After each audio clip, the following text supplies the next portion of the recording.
IG হিসেবে নাকি আমি পূর্বাঞ্চলে ফারুক মার্কেটের পাশে 10 কাঠার একটি জায়গা কিনেছি। দুবাইতে শত কোটি টাকার হোটেল ব্যবসা, সিঙ্গাপুরে অর্ধশত কোটি টাকার সোনার ব্যবসা, থাইল্যান্ড এবং মালয়েশিয়াতে জমি কিনেছি মনে দাবি করা হয়েছে।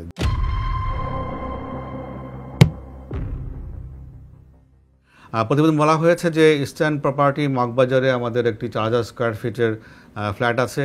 এটিও একটি মিথ্যা তথ্য। মগবাজার কেন, মগবাজার, সিদ্ধেশ্বরী, রমনা আশেপাশে কোথাও আমাদের কোনো ফ্ল্যাট বা এই ধরনের কোনো অ্যাপার্টমেন্ট নাই। আনন্দী হাউজিংয়ে 40 কাঠা জমিসহ 45 কোটি টাকার বাড়ি আছে বলে দাবি করা হয়েছে। আনন্দ হাউজিং একটি বেসরকারি সমবায় সমিতি। 2007 সালে আমরা এই সমবায় সমিতির সদস্য হই এবং একটি প্লট বুকিং দেই। কিস্তির মাধ্যমে ধীরে ধীরে আমরা এই টাকা পরিশোধ করি। সেখানে আমাদের 40 কাঠা কোনো প্লট নেই, এটি বাড়িয়ে বলতে গেলে শতগুণ বাড়িয়ে বলা হয়েছে।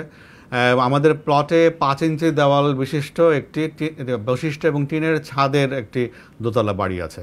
তো এই ধরনের একটা বাড়ির দাম 45 কোটি টাকা হবে এবং যেখানে যে হাউজিংয়ে এখন পর্যন্ত নাগরিক সুবিধা গড়ে ওঠেনি, রাস্তাঘাট তৈরি হয় নাই, বিদ্যুৎ সংযোগের ব্যবস্থা নাই, পানির ব্যবস্থা নাই, গ্রামের মধ্যে এই ধরনের একটা প্লটের উপরে টিনের ছাদ বিশিষ্ট বাড়ির দাম 45 কোটি টাকা হবে, এটি রীতিমতো এই ধরনের দাবি করার মধ্যে হাস্যকর।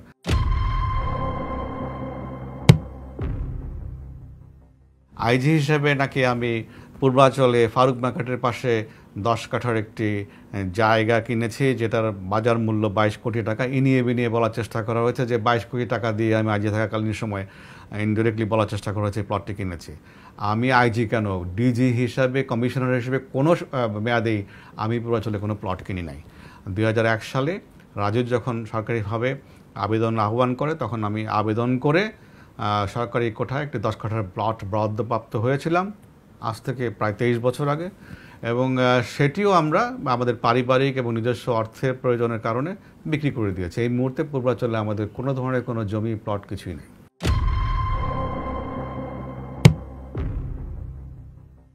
রূপগঞ্জের নাওড়ায় আমাদের একটি 2 বিঘা জমির প্লট আছে, যার বাজার মূল্য 2 কোটি টাকা বলে সংবাদে উল্লেখ করা হয়েছে। রূপগঞ্জের নাওড়ায় এবং অন্যান্য কোনো ইউনিয়নে কোথাও আমাদের কোনো 2 বিঘার কোনো প্লট নাই। এটিও একটি সর্বাংশে মিথ্যা তথ্য।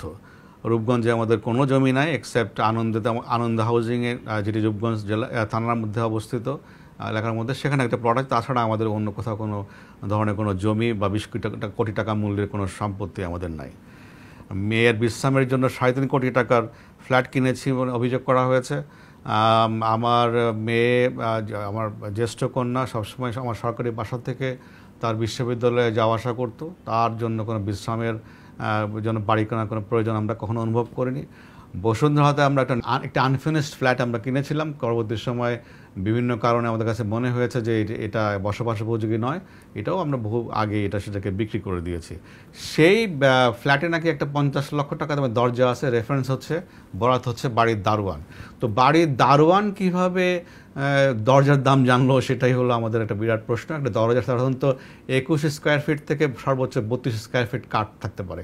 যদি একটা সেই দরজার দাম 50 লক্ষ টাকা হয়, তাহলে একটা প্রতি স্কোয়ার ফিট কাঠের দাম পড়ে 2.25 লক্ষ টাকা। এটা এত মূল্যমানের পৃথিবীতে কোন কাঠ আছে আমাদের জানা নেই। এটাও একটি আমি মনে করি হাস্যকর, আমি মনে করি যে মিথ্যা, নির্জলা মিথ্যা সংবাদ, শুধুমাত্র চরিত্র হননের জন্য যেগুলো করা হয়েছে।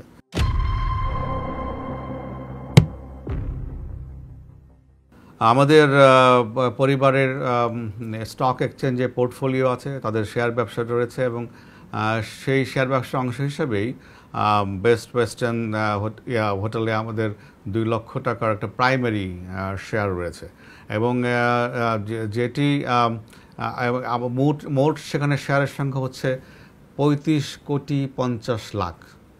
তো 35 কোটি 50 লাখ শেয়ারের মধ্যে থেকে আমাদের কাছে 2 লক্ষ শেয়ার আছে, তাও প্রাথমিক শেয়ার অভিহিত মূল্যে, এবং সেটাকেও এমনভাবে উপস্থাপন করা হয়েছে যে এখানে বিশাল একটা ইনভেস্টমেন্টের বিষয়, যা আসলে সঠিক নয়।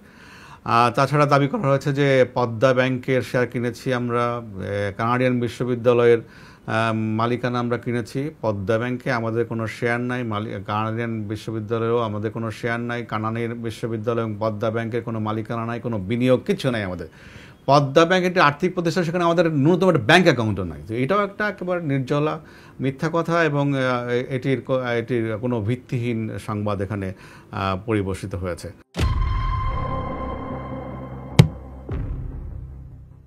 দুবাইতে শত কোটি টাকার হোটেল ব্যবসা, সিঙ্গাপুরে অর্ধশত কোটি টাকার সোনার ব্যবসা, থাইল্যান্ড এবং মালয়েশিয়াতে জমি কিনেছি মর্মে দাবি করা হয়েছে। দুবাইতে আমাদের শত কোটি টাকার কোনো হোটেল ব্যবসা নাই, সিঙ্গাপুরে আমাদের কোনো সোনার ব্যবসা নাই, এবং থাইল্যান্ড এবং মালয়েশিয়াতেও যে ধরনের গয়রহ কথা বলা হয়েছে যে জমি কিনেছি আমরা, এই ধরনের কোনো জমি আমাদের সেখানে নাই।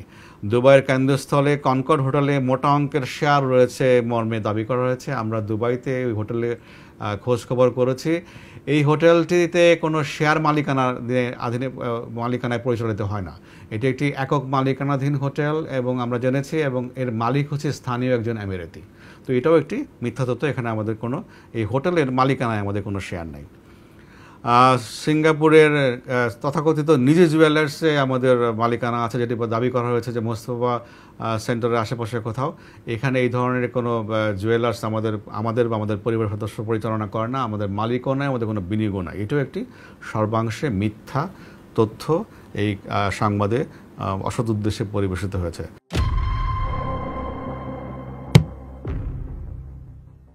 সোনালী ব্যাংক থেকে বিপুল অঙ্কের লোন নিয়ে বিদেশে পাচার করার অভিযোগ করা হয়েছে। পাচার নয়, লোন নিয়ে আমরা আমাদের গোপালগঞ্জ প্রজেক্টে ইনভেস্ট করেছি, বিনিয়োগ করেছি, এবং সেখানে বড় বড় সাইনবোর্ড লাগানো আছে যেটা সোনালী ব্যাংকের এখানে আমাদের ঋণ রয়েছে, এই ধরনের সাইনবোর্ড প্রকল্প লেখা রয়েছে।